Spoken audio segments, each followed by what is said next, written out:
Oke, kita lanjut ke part 3. Pak Sugeng memang bisa melihat hal-hal begituan. Karena itulah terkadang ia buka pengobatan alternatif.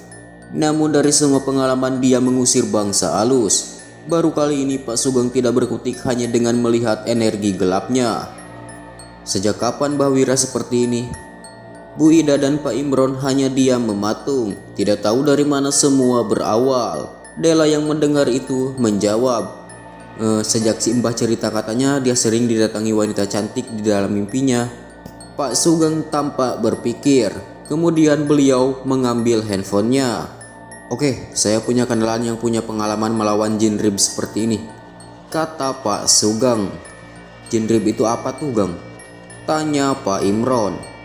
Jin yang keras kepala, sukar keluar kalau sudah masuk tubuh manusia. Masalahnya, Mbak Wira bisa sampai dirasuki seperti ini. Loh, kok bisa tah? Mbakmu itu geti anget, rajin sholat. Bagaimana mungkin masih bisa? Semoga tidak seperti yang saya pikirkan. Apa yang kamu pikirkan, Geng? Saya takut Mbah Wira ikhlas menyerahkan diri secara sukarela sama jin itu. Semoga tidak begitu. Berdoa saja kalian. Memang apa yang terjadi, Pak, kalau si Mbah ternyata memang berserah pada jin itu? Pak Sugeng diam lama. Dia menatap semua orang, wajahnya tegang. Susah itu, Dek. Katanya kalau Mbah Wira memang sengaja secara sadar pasrah jin itu masuk, itu artinya kemungkinan kecil bisa keluar. Bayangkan saja, ada yang bertamu dan tuan rumah mengizinkannya masuk, bahkan sampai menginap. Apa kamu mikir, apa yang terjadi kalau kamu ngusir itu tamu? Padahal Lawong yang punya rumah sudah kasih izin. Pak Sugeng kali ini duduk, dinyalakan rokok sembari masih menahan diri. Saya yakin terlepas dari Mbah Wira menyerahkan tubuhnya atau tidak, ada alasan lain yang saat ini saya belum tahu. Tapi bangsa jin itu manipulatif, licik, jahat. Mereka bisa membohongi, mengancam, bahkan melukai bila tidak mendapat apa yang menjadi tujuannya. Di sini saya harus cari tahu. Malam ini kalian tidur saja di sini, biarkan saja Mbah Wira di sana. Dia akan baik-baik saja. Jin itu tidak akan melukai tubuh inangnya. Besok setelah kawan saya datang, kita coba pelan-pelan, semoga Allah melindungi kita. Dela masih termangu menatap langit-langit kamar. Ada sebuah detail cerita yang ia lupakan, namun detail itu yang akan menjelaskan semuanya. Sendirian di rumah orang membuat Dela tidak tenang. Terlebih wajah si Mbah terbayang-bayang. Maksud mimpinya melihat Mbah Wira menangis sepertinya masuk akal.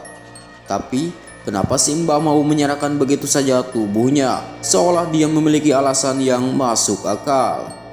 Rupanya malam itu Dela bermimpi. Wanita cantik yang konon sering ia dengar dari Mbah Wira datang menemuinya. Wajahnya cantik sekali, sampai Dela tidak tahu harus menjelaskan seperti apa parasnya. Wanita itu tersenyum, menyapanya dengan lembut kemudian berujar, "Dela mau ketemu Simbah," katanya. Pertanyaan itu tiba-tiba membuat Dela bergidik ngeri. Meski kecantikannya tak terbantahkan, namun wanita itu seperti sedang mencoba menjebaknya. "Sini, tak anterin ke Simbah kalau mau ketemu. Simbah kangen sama Dela." Dela juga kangen kan? Bersiap untuk menyambut tangan, Dela terbayang wajah Mbah Wira yang menangis. Ia menarik ulur tangan itu. Ketika ia terbangun, Pak Sugeng ada di sana, menyentuh kepalanya sembari membaca ayat kursi. "Astagfirullah," katanya dengan keringat di keningnya. Pak Imron dan Ibu Ida menatapnya menangis melihat Dela yang meraung-raung. Dela tidak tahu apa yang terjadi karena ia tidak sadarkan diri dalam tidurnya. "Kamu gak apa-apa, Nak?" Peluk Bu Ida, tangisnya pecah. "Saya kecolongan. Sudah kuduga jin ini gak main-main kalau mencelakai orang." Pak Sugeng menatap Dela. "Kamu mimpi apa, Dek?" "Ya, Pak, wanita cantik ngajak saya ketemu si Mbah," kata Dela tergagap, wajahnya masih tegang. "Kamu terima tawarannya?" tanya Pak Sugeng. "Mboten, Pak, tadi saya langsung lari. Dia sempat ngejar saya tapi si Mbah nolong saya. Beliau bilang jangan ganggu keluarga saya." Dela menangis sejadi-jadinya. "Sudah kuduga," kata Pak Sugeng. Mbah Wira menyembunyikan sesuatu. "Kamu tidur lagi saja, Dek." Kali ini jangan lupa doa nggih, minta pertolongan sama Allah. Pak Sugeng pun pergi meninggalkan kamar itu.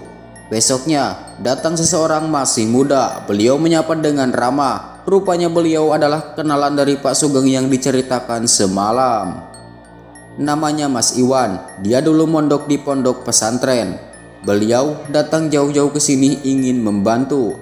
Pak Imron menyambut salam hangat itu.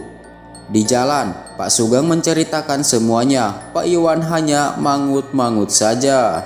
Sesampai di rumahnya Pak Imron, Mas Iwan langsung merasakan sentakan tidak enak. Banyak sekali penghuninya, kata Mas Iwan. Siang bolong ia melihat ke sana kemari.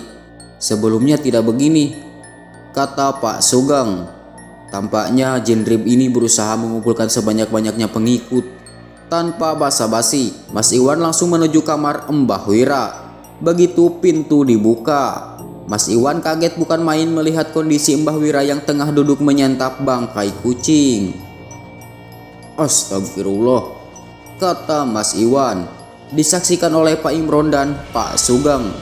Mas Iwan mendekati Mbah Wira yang menatapnya tajam dengan gigi kemerahan dari darah daging kucing yang ia santap hidup-hidup. Assalamualaikum, sapa Mas Iwan, namun Mbah Wira tak menjawabnya.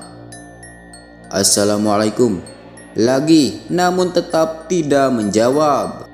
Assalamualaikum ketiga kalinya, Mbah Wira menjawab. Waalaikumsalam. Namun suaranya bukan suara Mbah Wira, melainkan suara menyerupai suara seorang pria. Anda siapa dan ada urusan apa Anda di sini? Aku diundang, jawab Mbah Wira. Siapa yang undang? Gak ada urusan denganmu. Anda bisa menjawab salam saya. Sekarang saya ingin meminta tolong. Bisakah Anda pergi bersama teman-teman Anda? Bisa. Mbah Wira tiba-tiba berteriak keras sekali. Lalu ia menatap Mas Iwan dengan sengit. Kali ini ia mengerang seperti macan. Pak Sugeng memberitahu Pak Imron yang tampak kebingungan. Ya, barusan adalah jin munafik. Dia ikut masuk ke dalam tubuh Mbah Wira. Sebenarnya ada banyak sekali yang sudah masuk. Tujuannya cuma satu, jin rib ini sedang bersembunyi di antara mereka. Pak Imron tidak dapat percaya. Namun dengan melihatnya secara langsung, ia harus merubah pikirannya bahwa hal di luar nalar ini rupanya nyata. Mas Iwan meraih botol minum yang sudah ia bawa. Disiramkan air itu sembari beliau berdoa. Seolah terbakar, Mbah Wira merangkak seperti macan menjauhi Mas Iwan. Mas Iwan menatap Mbah Wira. Matanya mendelik seolah memberi ancaman. Dan Mbah Wira terus meraung marah. Suaranya nyaris sama seperti harimau betulan. Pak, permintaan saya tadi sudah dibawakan. Pak Sugeng mendekat memberikan kain kafan yang sudah dirobek membentuk siluet tali. Tolong bantu saya pegang ini Pak, kata Mas Iwan. Pak Sugeng dan Pak Imron langsung menangkap Mbah Wira. Kaget bercampur bingung. Tenaga Mbah Wira bukan main kuat. Bagaimana mungkin wanita yang sudah berumur bisa membuat dua lelaki dewasa seperti tersudut? Mas Iwan menyentuh kening Mbah Wira sembari memanjatkan ayat-ayat. Raungan Mbah Wira semakin keras. Namun dengan begitu Mbah Wira mau dituntun ke atas kasur. Diikatnya kaki dan tangan Mbah Wira dengan tali kain kafan di 4 tiang ranjang. Masih mengaum marah, Mas Iwan kemudian kembali membaca ayat-ayat.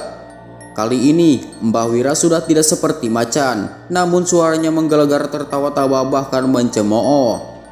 Kamu pikir dengan begini kamu bisa mengusirku? Dasar anak kecil. Kamu tidak akan bisa memaksaku keluar.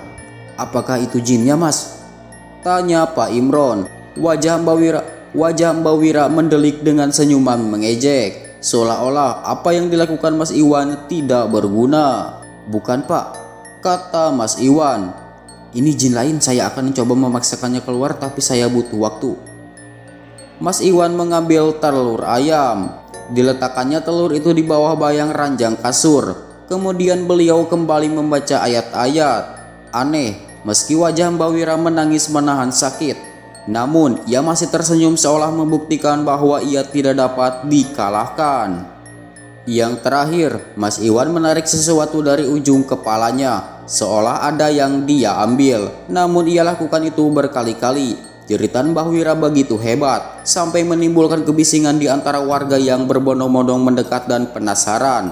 Pak Sugeng segera menemui warga menjelaskan apa yang terjadi. Begitu selesai, Mas Iwan keluar dengan wajah masam. Pak Imron seolah tahu apa yang akan dikatakan Mas Iwan. Mohon maaf, tempat ini sudah dijadikan sarang sama dia Jin Roib. Setiap saya keluarkan satu, masuk lagi untuk menggantikan yang lain. Dan itu terus berlanjut, sehingga saya kesulitan Pak. Lalu bagaimana Mas? Begini saja, kita bawa dia ke pondok pesantren tempat saya menimba ilmu. Insya Allah ada banyak yang akan membantu, katanya mencoba memberi harapan. Mas Iwan mengajak Pak Sugeng dan Pak Imron masuk ke rumah. Di atas meja ada sebutir telur yang diletakkan di bawah ranjang. Begini Pak Imron, mohon maaf. Sejak awal saya curiga jin ini sudah menghasut Mbah Wira agar menyerahkan raganya secara pasrah. Bila telur ini menghitam dan bau busuk, maka Mbah Wira benar-benar yang menyerahkan tubuhnya. Sebaliknya, bila telur ini tampak normal, ada harapan bahwa jin ini memaksa Mbah Wira. Ketika telur diketuk dan dikeluarkan dari cangkangnya, semua yang ada di sana kompak menutup hidung. Bau busuk telur itu rupanya jauh lebih dari kata busuk, bahkan cairan kental hitam menyelimutinya. Tanda apa ini Pak? Kata Pak Sugeng. Keluarga Bapak yang membawa jin ini sehingga ia terikat dengan semua kejadian ini, kata Mas Iwan tegang. Lalu bagaimana Pak? Saya butuh sebuah mobil besar yang mampu memuat 12 orang santri pondok pesantren. Mereka akan membantu kita. Pak Sugeng menatap Pak Imron. Sudah, sebaiknya kamu cari bus yang bisa disewa. Perjalanan ini akan sangat sulit, bahkan berbahaya untuk keluargamu, untuk kita semua. Keluarga saya Pak? Pak Imron bingung. Nggih, keluarga panjenengan, kata Mas Iwan menegaskan. Oke, sampai di sini dulu untuk part 3-nya. Nanti kita lanjut ke part 4.